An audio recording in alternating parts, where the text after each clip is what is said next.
but think about it like this. If you want to be liked, well, what do college kids like? College kids like to party. So if you control partying, college kids will like you. That really was the simple deduction behind my career. Today, we sit down with Benjamin Schrader, a unique entrepreneur who built his own path in the face of tremendous adversity. From being told as a child with severe dyslexia, dysgraphia, and dyscalculia that he would never learn to read, to founding a thriving events promotion business. Benjamin's journey took him from a lowly start as a homeschooled kid through startup Aggie land at Texas A&M, where he discovered his entrepreneurial edge, all the way to producing sold-out concerts and high-profile events across Texas. In this episode, Benjamin opens up about how he battled not just business challenges, but life-threatening health issues, including surviving a massive brain tumor. We dive deep into how he used Stoicism to keep moving forward, the power of doubling down on your strengths, and his hard-won wisdom on why taking action beats waiting for the perfect plan every time. Get ready for an episode packed with candor, practical advice, and a powerful testament to never giving up, no matter what life throws at you. As always, if you found value from this content, please like and subscribe.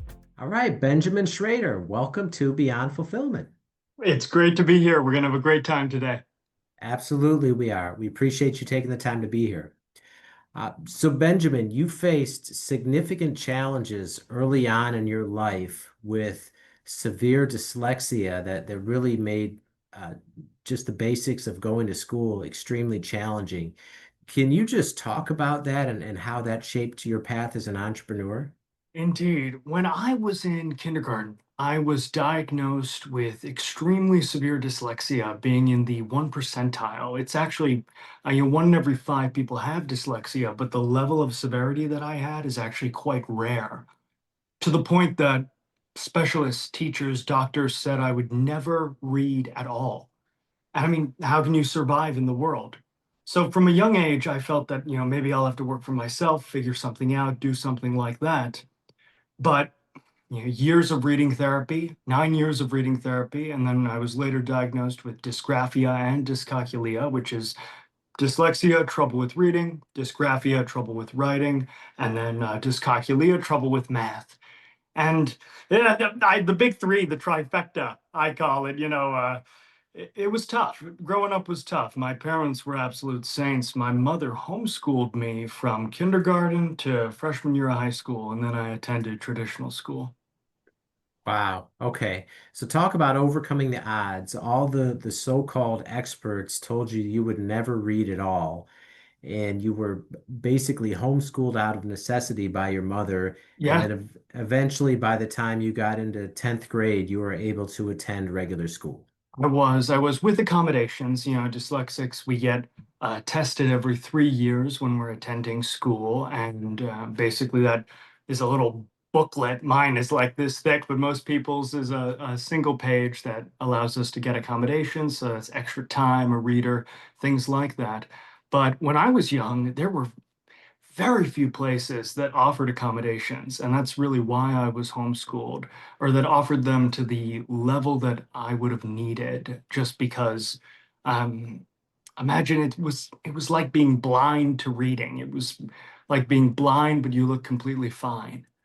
So my mother was a saint. My parents, very good people. They homeschooled me, and for me, I have to say that it was lonely in a sense. They did their best to form co-ops and things like that, but I'm a very outgoing person, so I thought the grass is going to be greener on the other side. I'll go to high school. It's going to be like High School Musical. I'm thinking it's just going to be fantastic. High school was rough, but when it comes to overcoming the odds, I have to thank a retired teacher named Mrs. Prim, who used the Orton-Gillingham approach, which is the original method for teaching dyslexics. It's very simple. A, apple, a, B, back, bu, C, cat, ca, on flashcards. And that approach got me to the point, and what my parents would always say was to get me to the point where I could go around town, where I could survive. That was all I needed to do. And last thing I'll share on this is the best advice my father ever gave me. He said, Benjamin, you're going to have to work twice as hard as other kids just to get to where they are on most things. But you're good at talking. Double down on that, become the best at it. That is how you will survive in a reader's world. Mm, wow. I'm losing my voice a little bit, so forgive me. I'm not my usual self. I had a speech yesterday and a speech the day before that. Wow. Okay. Well, yeah, you certainly took that advice to heart. Let me just ask too, because as you're going on this journey, right? Like most kids, as they go through school, it's almost taken for granted. You learn to read very early on and you're able to read and that's, you're able to use that as you're learning. But as you're going through this process, and like you said, you're basically blind to reading. What was your mental state like in terms of dealing with that type of adversity through your formative years where your situation is so different than every other kid around you? Back then, it really felt like a curse. Now, today I'm grateful for it. It made me the man I am. Without dyslexia, I probably would have turned out to be a jerk, honestly. It keeps you humble when you can't read. But I was very angry. I was, mad at the world in many ways. I was overall a good kid, never destructive, never violent, things like that. But I held a resentment towards the readers because why was it me? Why did I have to be the one that was burdened with this? And of course, there are people that have horrible conditions and difficult things. But as a kid, you're not thinking like that. You're saying, why me? Why do I have to suffer and be the one that um, is an outcast just because they can't do the most basic thing? The other kids would read Harry Potter, and I watched the movies and I acted like I had read the books. And I tried to hide my dyslexia when I was young, and that never worked out well because, the moment a book got to me, passing around a Bible study or things like that, I was done for.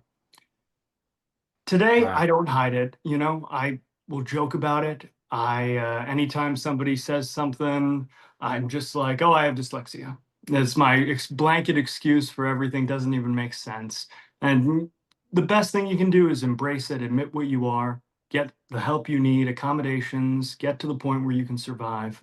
But it was tough growing up. And I do believe, though, that it gave me a fire, it gave me a drive to want more, to want to succeed and to work hard to to succeed because I knew, you know, I've been on the bottom, as they say, and it's not great down there. And I don't want to go back to there. I don't want to ever be an outcast again. I don't want to ever be back on the bottom. So I'm going to work really hard. I'm going to really put everything that I can into something so that I'm not back on the bottom because I remember how people treated me when I was there. Mm, okay. All right, so ultimately you finish high school and then you made it into Texas A&M University, which Yes. is which is really where your entrepreneurial journey started. So tell us about that experience and what happened there. Well, it was, it's funny. A lot of things lined up to be chance almost. I was a lot of luck.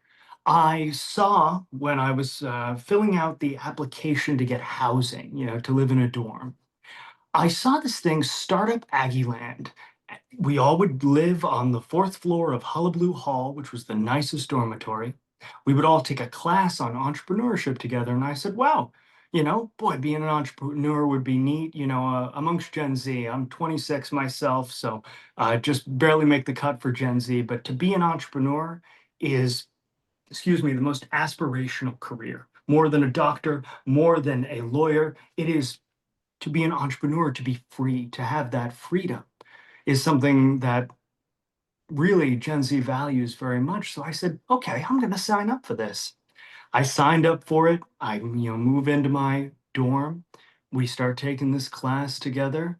And I have to say, Startup Aggieland, now it's called the McFerrin Center for Entrepreneurship, but Startup Aggieland was amazing. I mean, it is still amazing to this day. And especially in my time, it did so much for me because every single week we would have people come in who were executives, who were actual entrepreneurs. I know Fadi Kalouz, the founder of Aggieland Outfitters, a very popular store out there. He would come out, he would talk to the class. He would take us to his store. He would take us to the country club for one of our class, I guess, not a field trip, but maybe like extra credit or something like that, where we would hear a talk from an entrepreneur and getting us connected with the business community out there, the connections. No, the connections and the teaching that Startup Aggieland offered was invaluable. They helped me start my LLC. Like none of what I have, none of Schrader Promotions would exist if it was not for Startup Aggieland. In today's business environment, optimizing your efficiency is critical. Many entrepreneurs find themselves spending major time on important yet time-consuming business operations tasks. This can drain the bandwidth needed for higher level work, leading to missed opportunities and increased stress. Leverage Assistance offers a solution with access to highly qualified virtual assistants specializing in business operations. They ensure their team members are well trained in the latest AI software and tools, so their time is utilized at the right level on harder, higher ROI tasks. These professionals can support key areas such as project management, data analysis, process optimization, and more, allowing you to focus on core business growth priorities. Leverage Assistance has a rigorous 12-hour vetting process for all their assistants, which includes comprehensive reference checks, in-depth interviews, skill set evaluations, and a culture index survey. Support can be provided within 24 hours, or they can source to very specific skill sets and experiences.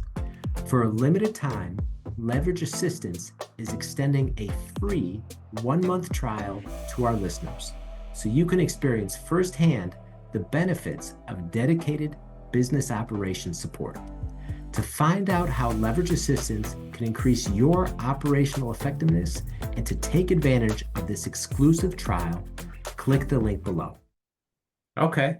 And so you're in this this entrepreneurship course, basically college course, and then based on your upbringing and all the challenges you went through, you had an idea Yes. for a business, and it involved, in your words, controlling partying? Yes, yes, yes. I know it sounds a little bit funny, but think about it like this. If you want to be liked, well, what do college kids like? College kids like to party. So if you control partying, college kids will like you. That really was the simple deduction behind my career. And when I came up with that line years ago, I was like, ooh, that's very clever. I'm gonna always use that. For me, I had no widget. I had no, coding idea, nothing like that. But I saw a void in the market for the promotional side for these different venues and nightclubs where they didn't have people that brought an element of professionalism. Most of the people, now I mostly do event coordination, it's where the real money is, but back then it was promotion. And most of the people did it to party. They did it so they had an avenue to party. I went out there, and in the beginning, I was out there every single night, shaking the hands of bouncers, shaking the hands of managers, desperately trying to get someone to give me a chance, give me a deal, make a deal. And then eventually, one venue did, and we increased their sales by like 25% in the first couple of months, made it a premium spot to be because I treated it like the business that it is. I did not drink till I was 21, and it's very rare to this day that I drink. It just, honestly, I think I'm allergic. But for me, it was professionalism. I was always in a suit, even if it was sometimes ill-fitting, or a suit or a sport coat. I tried to do everything I could to give that air of legitimacy and professionalism. And, a lot of times it was the suit guy or, oh, that's Ben, the suit guy. And that brand helped me a lot, though, because I was young. I was inexperienced, but the air of legitimacy turned into real legitimacy. Okay, wow. So certainly a way to stand out. I have to imagine that there's not a lot of people No, walking no, around imagine a in college bar suits. crawl and you're going around in a full three-piece suit. saying, oh, we need to do this, we need to do this. And yes, no, it was excellent. We made a lot of deals with fraternities, sororities, for these venues. And it was just fantastic. We were able to really turn that first venue that I worked with the premium spot to be. We took it from just somewhere that was, oh, kind of, dirty, it was the college bar, to really a premium spot to be. I mean, we put the bouncers in polo shirts instead of t-shirts, simple things like that. Getting a red rope at the front door changes the entire atmosphere. Wow. And so how did you come up with these ideas in terms of these tweaks to make, like you said? Interesting. What's that? That's interesting. I have not really thought about that. I think some of it comes down to I'm sure that I'm an avid YouTube watcher, and I'm sure that some things came up. I know back in the day, I was a real fan of Gary Vee. Um, and I had the privilege to meet him once. He's a very nice man. But I'm not sure if I'm being honest. I think I was kind of partially winging it in the sense of I said, okay, what do luxury places do? What are places that have that? Very similar, I guess, to what I was doing with the sport coat and the suit. It was the air of legitimacy. It was setting the right tone, and through that, attracting more people, and then expanding your audience, doing a good job with that audience, and then expanding it even more. So I would say yes, it was that air of legitimacy that, if you want to be a good entrepreneur, dress like a good entrepreneur, talk like a good entrepreneur, learn the lingo, definitely have a suit and tie. I fall into the camp. I know a lot of entrepreneurs are not the type where they want to just wear whatever. And I have a good friend who he just got a $7 million investment, and I've never seen him in a suit. So for him, it works great. But for me, and for a lot of people on the rise, especially, I think if you show up in a suit, that, you show up in a well-fitting suit with a tie clip on, you look good, you feel good, people are going to give you a little bit more of a chance than they might otherwise. Mm, love that. Okay, and I want to touch on something else that you said too, in terms of you think you may have just been winging it, but all throughout your journey, one thing that sticks out to me is, you've had this incredibly tough upbringing. You overcame that. You got into a major university despite all those challenges They with just probably made the a mistake.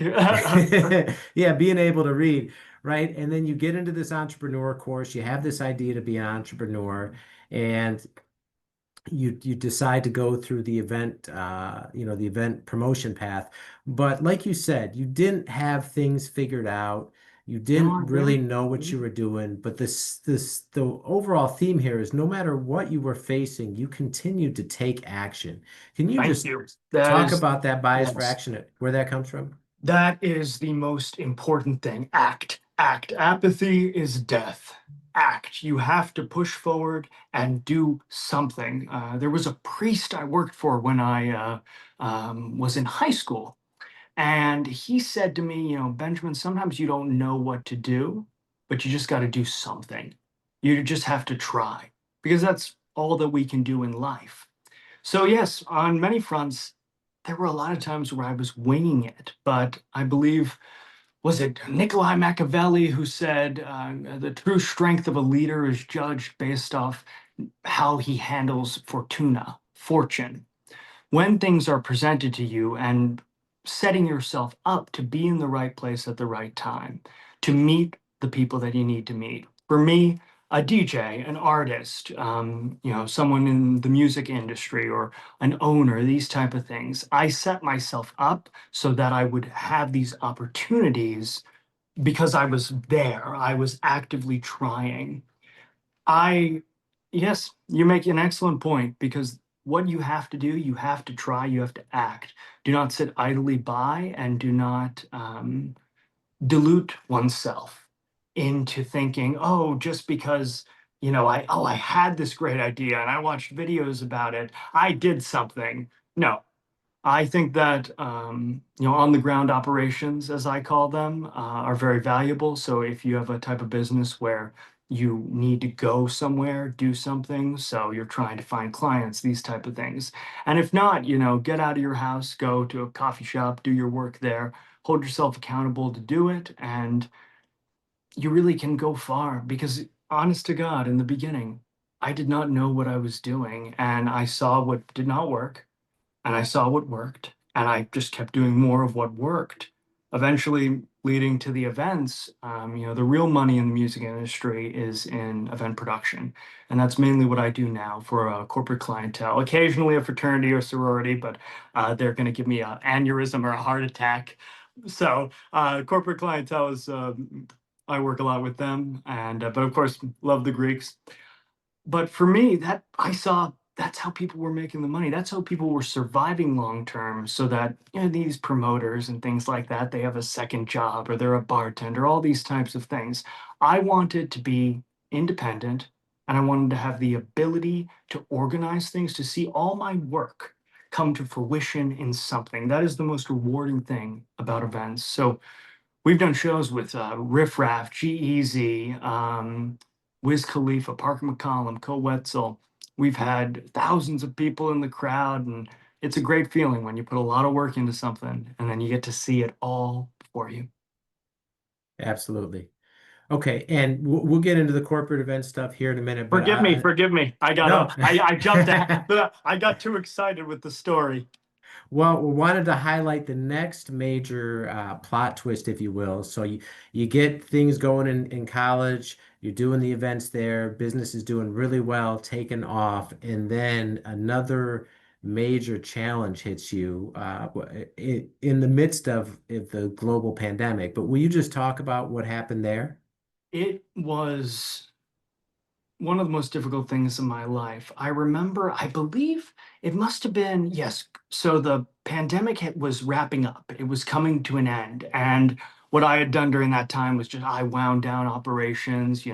I have two people that work for me, and I was like, okay, we're just going to do the bare minimum. We're going to save as much as we can. We're going to survive this time. And then when it's over, we're going to get right back into it. So we'll be some of the first that are able to get back into it.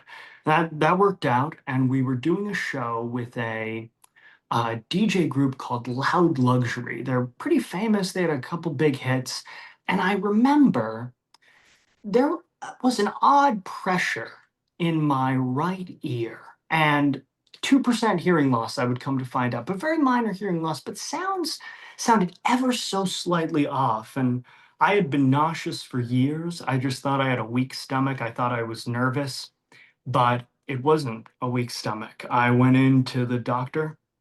I got, he looked in my ear. He said, "Oh, it looks fine. Let's get a CT scan just to make sure you're okay." I get a CT scan. They're like, "Okay, your bones look a little weird, but you might have grown that way. The bones in your ear are all like bent out. It's kind of odd, but you might have grown that way." I get an MRI.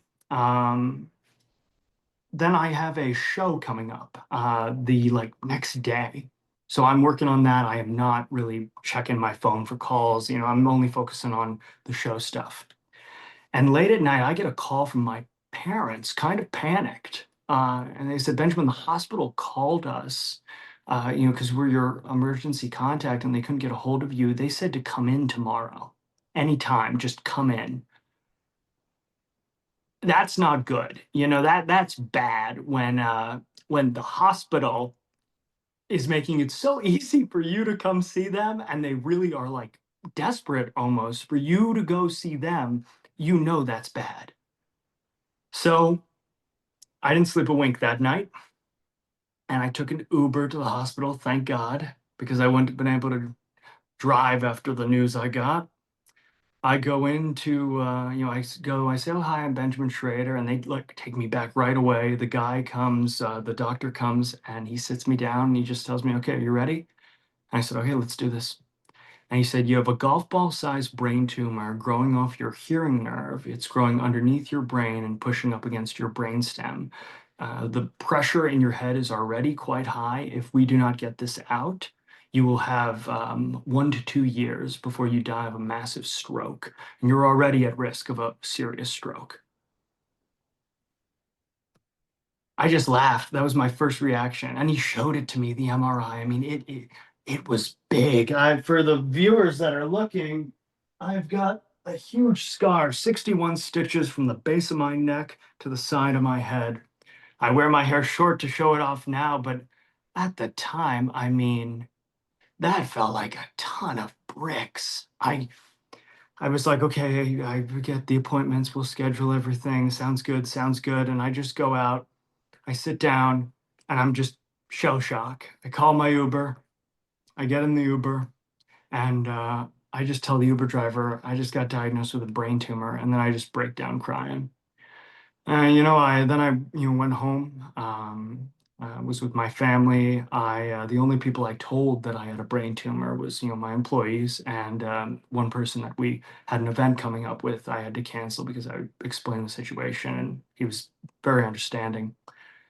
And yes, about a month and a half later, I had it removed at MD Anderson. It was a 12-hour surgery. They cut you open, spread you, and went in there, apparently fibrous and bloody, the doctor said. And I got a lot of titanium up here now, holding in my parts of my skull. And then I had to get gamma knife 6 months after that, which is a type of radiation treatment. And I tell you, friend, that was like a Saw movie because you are awake. And I turned down the Ambien because I said, okay, no, I want to remember this. This will make a great story one day. They drill a vice into your head. They numb you and it makes a crackling, popping sound, like because your skull has a leather bag around it. It's like, oh my God, it is.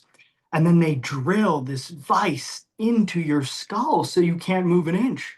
And then they put you in something that looks like an MRI machine and they zap you with beams of radiation to kill the last of the tumor.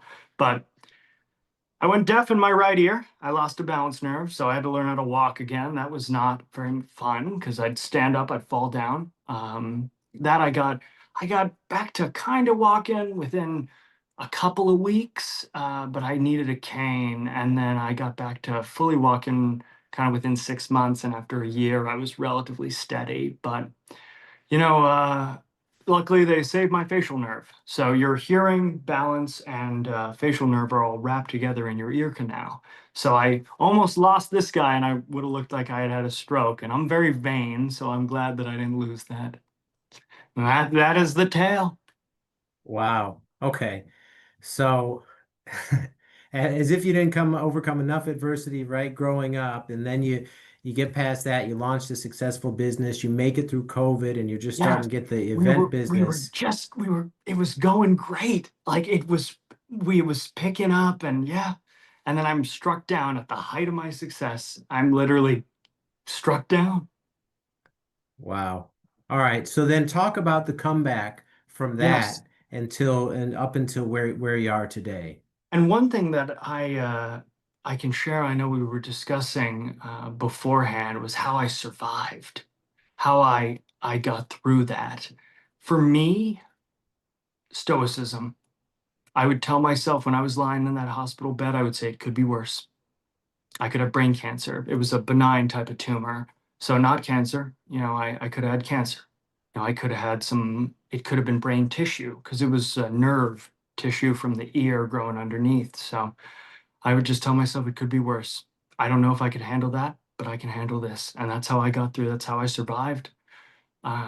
Mentally, that's how I coped. So I'm a big fan of Stoicism, the real type of it, not the influencer type you see, but the stiff upper lip where you don't ignore your emotions, but you control them so that you don't spread your pain to the people you care about and you prevent yourself from freaking out.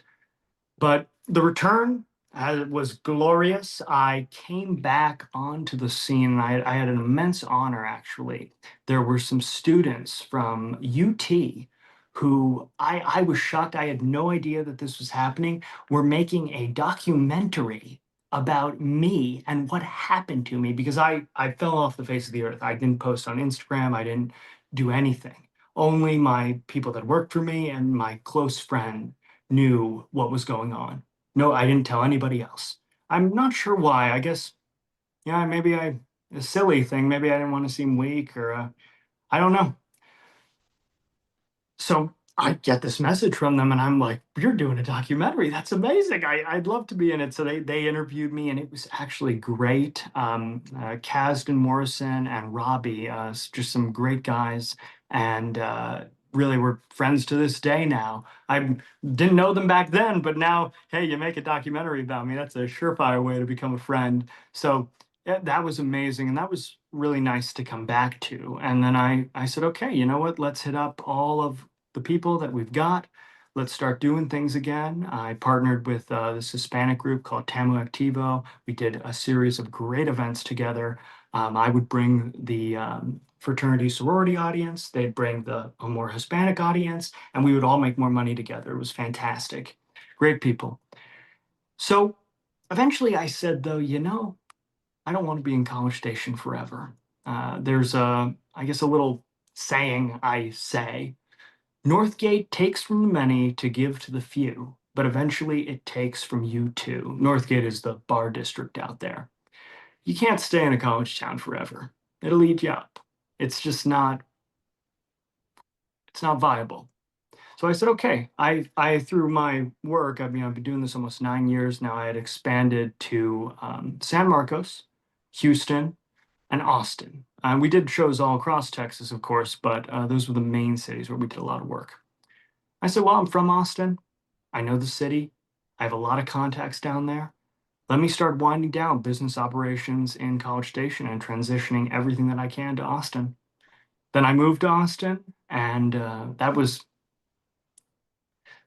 very nervous at first that I'm thinking, oh my gosh, how am I going to pay my bills? How are things going to work out? How am I going to pay my employees if things don't work out? But luckily they did. They did, and it's been fantastic down here.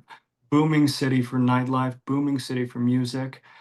Concerts do very well because younger generations, Gen Z, really does not go out on a Friday night just to drink or just to hang out at the bar, but they do go out to go see a concert. So there's a much larger market amongst nightclubs and venues to have concerts. So there's a great band that has been just blowing up out here called Jimmy Eat Brisket, and they're pop punk, a genre I was not familiar with, but boy, they put on one heck of a show, and they've been packing out different venues every other night, and they're a pleasure to work with. So yes, things going good. No more brain tumors, and I am in all good health now. So thank God.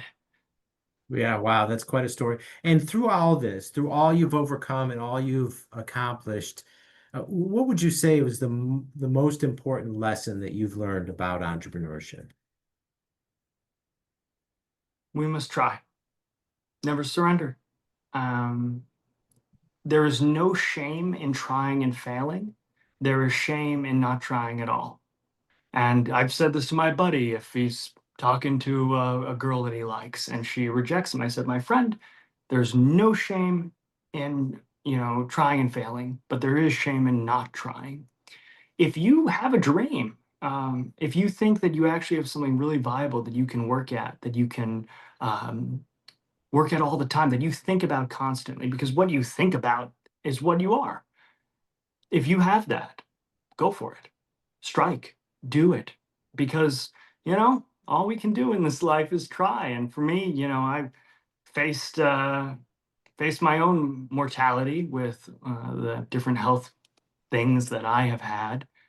And when I was lying in that hospital bed and I was thinking, Ben, if this is a wrap, you tried to make the most of the time you had. You really tried to build something, you tried to do something, because my greatest fear My greatest fear is to be an old man with regret, to to be too old to do anything about it, and then to still have regret. That's real fear for me. So if you have a dream, try it. What's the worst thing that can happen? Well, there are some bad things, but be smart about the way you try it, and otherwise, you'll be kicking yourself for the rest of your life. Love that advice. All right. So Benjamin, if people want to reach out to you, learn more about your promotion business, your speaking, or any of the other things that you're doing, what's the best way people can get in touch with you? The absolute best way is my Instagram, and that is at Benjamin underscore Schrader, Shrader. So my father would joke it's cheaper without the C. So no C in my last name, Benjamin Schrader, Benjamin underscore Schrader on Instagram. That's where put out a lot of content. I think we've got 50 something K on there verified. So it's a good time. I enjoy it a lot. Instagram's sort of the main social media, but the plan is to expand to YouTube. And I never got the TikToks. That is a little bit after my time. So maybe one day I'll have to kind of work more on that. But Instagram and Facebook, Ben Schrader on Facebook. So yes, I would love to hear from you. And hey, if you want to put on one heck of an event and you're in Texas, give me a call. All right. And we will link all that in the show notes for everyone as well. All right. Well, Benjamin, thank you so much for taking the time to be here and sharing this incredible story of your journey and all the valuable wisdom you've learned. We greatly appreciate it. Thank you so much. Never give up, guys. Always try. All right. And that's all the time we have for now. We will see you next time.